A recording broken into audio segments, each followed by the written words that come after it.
دەمانێت زیاتر گفتوگۆ بکەین لەسەر ئەم بابەتە کۆبوونەوەی پارتی و یەکێتی لەبارەی هەڵبژاردن و کاراکردنەوەی کۆمیسیۆن هەموو ئەمانە پرسیارن کە لە میوانمان کاوەگەردی ئەندامی بەشی هەڵبژاردننی پارتی دموکراتی کوردستان بەخێر هاتنی دەکەین کە پرسیارەکانمان ئاراستە بەوەکەین بەخێراتی سپاس بۆ جەنابەت. با لەو پرسیارەوە دەست پێ بکەین لەگەڵ جەنابەت کە ئایا کۆبوونەوەکانی ئەمڕۆی پەرلەمان کە لە پەرلەمان سازەکرێت لە بینی هەردوو دەستگای هەڵبژاردننی یەکێتی و پارتی ئەمڕۆ ئەم کۆبوونەوە دەتوانین بڵێن کۆتا بڕیارەکانی تیادا دەدرێت؟ ئەم کۆبوونەوە حتمەن دوا بڕیارەکانە و مانگەکانی پێشووتریش کۆبوونەوەکان هەر بەردەوام بووە، خاڵی ناکۆچی نەمایە و زەختێکی زۆر لەسەر هەرێمی کوردستان و لەسەر حکوومەت و ئەوەیە. بۆیە من پێشبینی دەکەم کە کۆتا بڕیارە بۆش چوونە لە پەرلەمان لەوێ وتوێژ بکەن لەگە سەرۆکی پەرلەمان، جێگیری سەرۆکی پەرلەمان.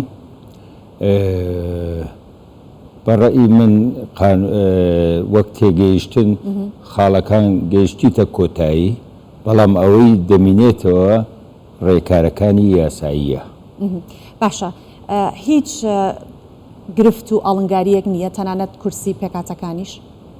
باوەڕ ناکەم لە ناو پەرلەمانی کوردستان، بەڵام هەندێک ئەبعادی کەی هەیە.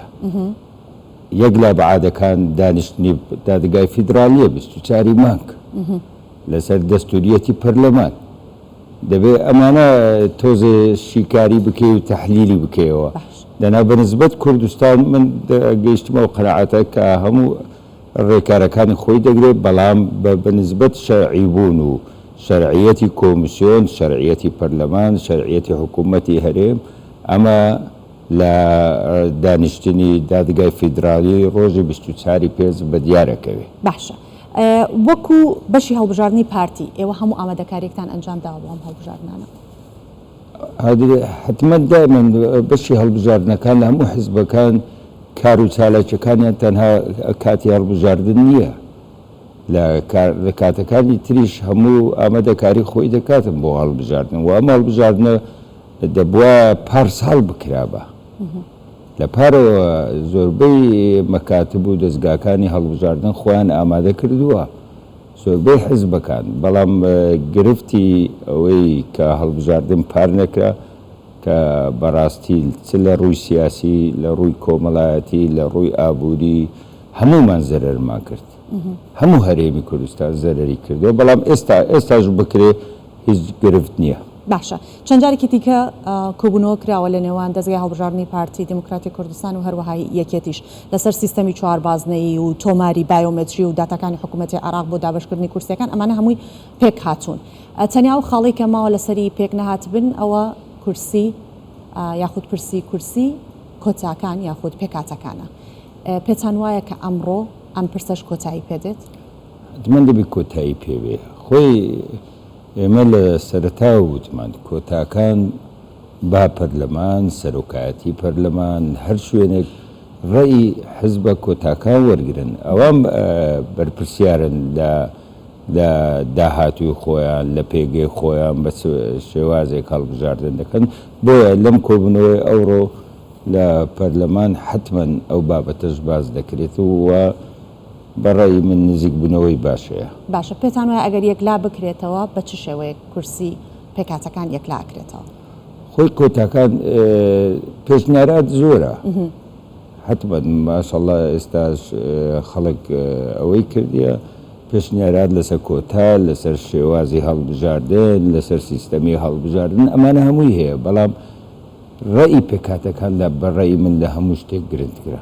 باشە، با باسی کۆمیسیۆنیش بکەین. کۆمیسیۆن ماوەی 6 مانگێکی لە بەردەماوە. پێتان وایە لەم 6 مانگە ئەتوانێت هەموو ئامادەکاریانە بکات کە هەڵبژاردنێکی پاک و بێگەر بچێت بەڕێوە؟ کۆمیسیۆنێک کۆمیسیۆنی هەڵبژاردنەکان، کۆمیسیۆنی هەڵبژاردنەکانی کوردستان یان عێراق؟ بەڵێ هی کوردستان. بەڵێ هی کوردستان ئێستا کارە نەکرێتەوە. کۆمیسیۆن ماوەی بەسەر چووە. لە 2019ەوە کۆمیسیۆن شەرعیەتی نەماوە. شەرعیەت پێویستی بە پەرلەمانە، دەبێت ئەمانە هەموو شەرعیەت لە پەرلەمان وەرگرنەوە. ئێمە لێرە گرفتی یاسایی دێتە پێشمان. گرفتی یاسایی ئەوەیە ئەگەر دادگای فیدرالی چەند ئۆپشنەکی لە پێشە یان شەرعیەت دەداتە پەرلەمان کە ئەو ماوەی ساڵێک درێژمان کردیتەوە کە بداتە پەرلەمان ینی حکوومەت و سەرۆکایەتی هەرێم شەرعیەتی خۆی وەردەگری کە ئەمە من بەڕێی خۆم تۆزێک بە دووری ئەزانم لەبەرەوەی دەبێتە عرف و عادەتێک لەمە دووە کە مەسەرەن هەڵبژاردن بۆ ماوەی 4 ساڵەکرێ هەر لایەنەکەر حزبێک دێ بەبێ پاسا و درێژی دەکاتەوە هەڵبژاردن ناکرێت یان شەرعیەت نادرێ ئەمانەش هەمووی ئۆپشنی خۆی ئەگەر شەریعەت نەدراوە یعنی پەرلەمانمان نەما کە پەرلەمان نەما کۆمیسیۆنی لەکوێ کارا دەکەیەوە باشە ئەم ماوەیە کە لە بەردەمی ماوە تاوکو هەڵبژاردنەکان ئەتوانێت کارا بکرێتەوە کارە دەکرێتەوە لە پەرلەمان دەبێت کارا بکرێتەوە ئەگە پەرلەمان 24 مانگ شەرعیەت دادگای فدرالی لە بەروەی سکاڵای لەسەرە ئەگەر هات و شەرعیەت بداتەوە پەرلەمان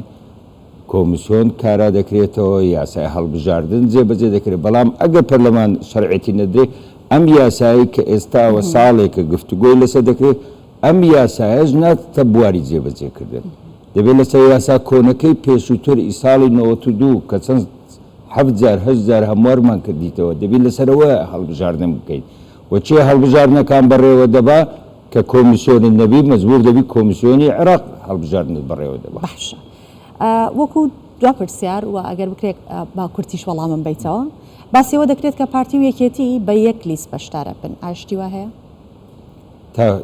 طبعا کە لە هەموو هەڵبژاردنێک ماوەیەک دادەندرێ لە کۆمیسیۆن بۆ تەحالوفات بۆ ناو تەزدیدکردن تاکو ئێستا هیچ بڕیارێک نەدراوە و ئەم بڕیارانە و ئەم قسانەش هیچیان فەرمینین تاوەکو ئەو ڕۆژەی لە ناو کۆمیسیۆن تەحالوفێک دەردەچێ مابینی پارتی و یەکێتی بەڵێ ئێمە سپاس دەکەین کاوەگەردی ئەندامی بەشی هەڵبژاردنی پارتی دموکراتی کوردستان لە هەواڵەکان لەگەڵمان بەشدار بوو سپاس بۆ وەڵاتەکەت.